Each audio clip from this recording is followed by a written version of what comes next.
Oui, ce projet, on en a eu l'information il y a à peu près 3 ans et à l'honnêteté, je dois dire que ça nous a interpellés, sinon inquiétés, dans la mesure où on avait fait un grand chemin pour obtenir le label Grand Site de France et la crainte qu'on a pu avoir, c'est que la mise en place d'éoliennes, même expérimentales, dans le champ de vision du Grand Site dunaire, est-ce que c'était un obstacle à l'obtention du label?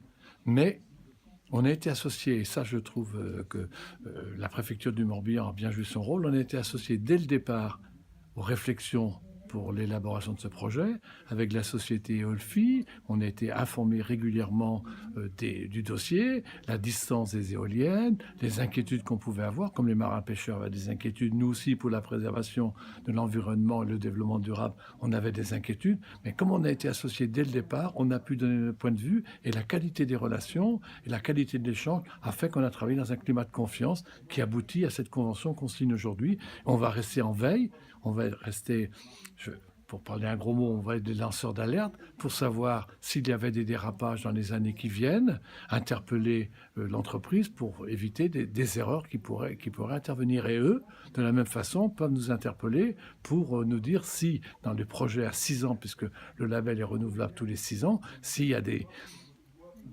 malentendus ou des erreurs qui pourraient être faites. Donc c'est un climat de confiance qui permet de s'alerter et d'être vigilants mutuellement et s'interpeller mutuellement.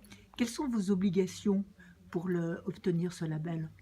Bah, les obligations, on s'est engagé pour les 6 ans qui viennent à restaurer notamment des lieux magiques. Oui, c'est ce mot, des lieux magiques du Grand Site dunaire, notamment à l'entrée du Grand Site. On a un fort, ce qu'on appelle le fort de Parpuns sur la commune de Gave, qui est une clé d'entrée sur le Grand Site. On va le rénover. On est avec l'architecte des bâtiments en France à voir un projet. On est dans la réalisation d'une voie verte, d'une voie cyclable qui irait de Gavre à Quiberon, en passant par la Ria d'Etel avec un passeur, et il ne nous reste plus que le passage de Gavre à Plouhinec à réaliser, et le conseil départemental avec nous s'est engagé à réaliser ces travaux. Donc, ça peut avoir des perturbations sur la biodiversité, faire un cheminement cycliste, comment on respecte les plantes, les animaux, les oiseaux qui y vivent. Donc, on a encore du travail à faire.